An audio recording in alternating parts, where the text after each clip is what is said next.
If you've ever tried to tackle a big home organization project, you probably know the feeling. Well, yeah. You click on one link for modular storage, and suddenly you're just staring into this abyss of components and measurements. And the prices are all over the place. It's Ugh. the ultimate paradox of choice.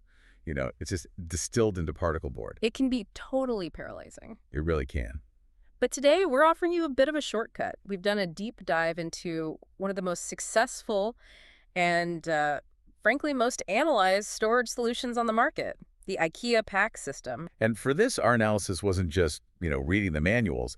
The insights we're talking about today are drawn from extensive real-life showroom walkthroughs. Right, moving beyond just the product data. Exactly. To understand how it actually functions and, what its real-world aesthetic impact is, that perspective is just crucial. So our mission today is to analyze its core modular DNA, how that translates into flexibility, and the visual options that turn what is essentially a simple box into a real piece of home infrastructure. And the big idea we want to get across is that PAX isn't just a static piece of furniture. No. It's a highly adaptive framework. It's designed to reconfigure itself as your life changes, your storage needs, your style, the different spaces you might live in. From a tiny city apartment to a big walk-in closet.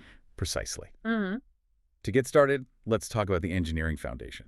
The whole PAX system is built on 3 core components. Okay, what are they? You've got the wardrobe frames, those are the structural bones, then the doors, which are the visible aesthetic skin, and finally the interior fittings, which handle all the detailed organization. And what's immediately obvious when you walk through the showrooms is that the real strength of PAX isn't just in the material quality, which is fine for the price. Right. It's in its modular construction. That idea is the key. It really is. It means the system is built with change in mind. It's engineered to absorb those changes, which mitigates the need for a total replacement later. So if your job changes and you go from needing space for suits to needing shelves for gear. You don't trash the wardrobe. You just re-engineer the inside. It's a pretty crucial distinction. And that modularity, it starts with the frames themselves. The analysis showed a real focus on standard, connectable sizing. What were the key details on dimensions that you think a listener should know? The standardization is what makes it all work. The frames come in standard depths, but the critical part is they're designed around 3 key widths. Which are? 50 centimeters, 75, and 100 centimeters. Okay. And this strict adherence to measurement allows them to be combined pretty much infinitely without looking like some kind of Frankenstein's monster. Right, so you could span an awkward 2.5-meter wall by using, 2 100s and a 50? Exactly. And it looks seamless. But that attention to dimension is what really changes the system's role, I think. It stops being just a series of single units and becomes more of an architectural feature. And the showrooms demonstrate that so clearly. You'll see PAX used as a traditional standalone wardrobe, but then you'll also see it used as a full-height, seamless storage wall. Going right up to the ceiling. Yeah, maximizing that vertical space. Yeah. And that floor-to-ceiling capability is where the efficiency really shines, especially in smaller rooms. But that does bring up a good question that I know came up in our analysis. For a system that relies so much on user assembly, how complex is it to actually build these things? That's a great point. What we found is that the assembly itself is pretty straightforward, but it is time-intensive. Especially for the big ones, I'd imagine. For sure. And unlike some other systems that just use cam locks, PAX uses a mix of dowels, screws, and metal brackets. Which gives it rigidity. It gives it that long-term stability, but the trade-off is that if you want to separate 2 units later on, it's not a 10-minute job. It's a partial disassembly. So, okay, we've established the bones of the system, the standardized reconfigurable frame, but the visual analysis shows the frame is almost always meant to be hidden. So what about the aesthetic skin? Right.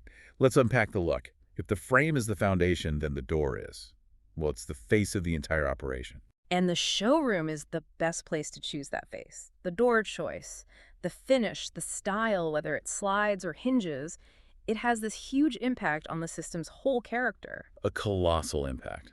You can have 2 identical frames side by side, but put a high-gloss white sliding door on one and, say, a matte green candle door on the other. And they look like they're from completely different design worlds. Exactly. The door is where your storage either vanishes into the wall or becomes the room's boldest statement. And the reports really highlighted the value of seeing these doors in person. Online, it's just a color swatch. Right. But in the showroom, you can actually compare the textures, the construction. You can see how, for example, the hinge doors are thinner while the sliders need that track system. You can feel the durability, you can see the texture. We notice a big difference between the veneer finishes and the more common foil finishes. How so? Well, the foil is cost-effective, easy to clean. Yeah. But it picks up ambient light very differently than a true wood veneer does. And that interaction with light is something you just can't appreciate on a screen. Wait, hold on. If the door is that critical to the look, doesn't that make the whole system vulnerable to, fleeting design trends? If I buy a high-gloss door today, is it just going to look dated in 5 years? That's a sharp counterpoint.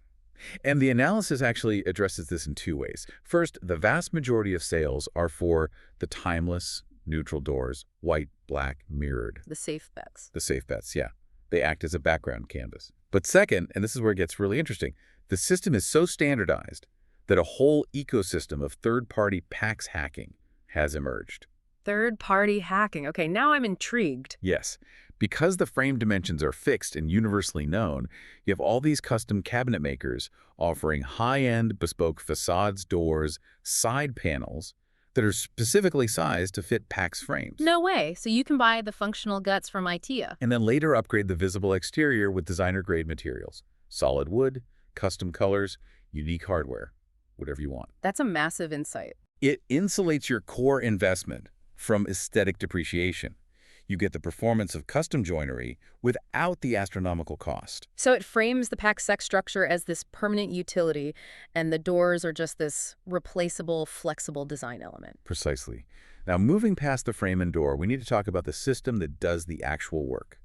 The interior organization. Right, the fittings. The technical term is the complement range, and that's important for compatibility. Complement. This is the heart of the functional deep dive, right? This is where people get overwhelmed. The drawers, shelves, trays, all the specialized racks. The range is designed to solve pretty much any storage problem. But what the walkthrough showed is that the best solutions are often the most specialized ones. For example? Well, standard shelves are cheap, but they're not great for accessibility. Drawers are better, but they take up more volume. The real game changers are the specialized pull-out solutions. Okay, give us some specifics from the showroom. What were the fittings that really solved problems? The dedicated pull-out trouser hanger is a great one. It's way more space efficient than using regular hangers on a rail. And it keeps them from getting creased. Exactly. Another one is the angled pull-out shoe shelf. It maximizes depth in a way a stationary shelf just can't. You can actually see all your shoes. And what about the small stuff? Accessories, jewelry. That's always the messiest part of a closet. For that, the shallow felt-lined insert trays are brilliant. They fit right inside the standard drawers and give you compartmentalized storage for watches, ties, anything small. So the key takeaway is not to just rely on fixed shelves. Definitely not. Yeah. The pull-out components, the baskets, the trays, the drawers, they enhance usability so much because they bring the contents to you. You're not reaching into a dark, 2-foot-deep cabinet anymore. That usability factor connects directly to another key function, illumination. It's often the last thing people think about, but it totally alters the experience. It is absolutely critical, and it's so frequently overlooked. Our analysis stressed that lighting plays this major transformative role in how the whole complement system is perceived and used. So you're talking about the integrated lighting systems. Right, the battery-operated ones or the hardwired solutions. And the showroom notes show that these systems do way more than just help you find a lost belt. Okay, how so? Integrated lighting, especially when it's placed strategically under shelves or around the frame, it immediately turns the interior into more of the display space. It helps with organization. Sure. But more subtly, the lighting drastically affects how you perceive the finishes of the materials themselves. What do you mean? If you choose a deep charcoal gray or a dark wood effect, those can look really sophisticated under soft, warm showroom lighting. Right. But if you install that at home with no interior light, that same color can just look flat or dusty or even cheap under a harsh ceiling light. Ah, interesting. So the lighting is essential for making sure the finishes look the way you thought they would. It's essential, especially when you're comparing textures up close. It's really an investment in visual quality control. It connects the whole system. The organization is maximized by the light, which reinforces the aesthetic of the door, which all sits on that stable, modular frame.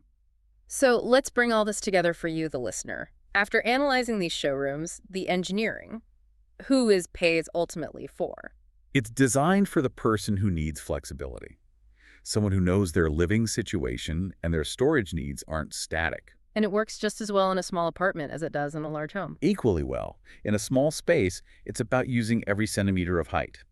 In a larger home, it's about creating a uniform, cohesive wall of storage that looks completely built in. So the primary takeaway here, the main benefit, is the capacity to adapt. That's it. Because it's built on those standardized frames and the universal complement accessories, you're not trapped. You can adjust. You're not stuck in that cycle of buying a cheap temporary solution only to replace it when you move. It minimizes waste and maximizes utility.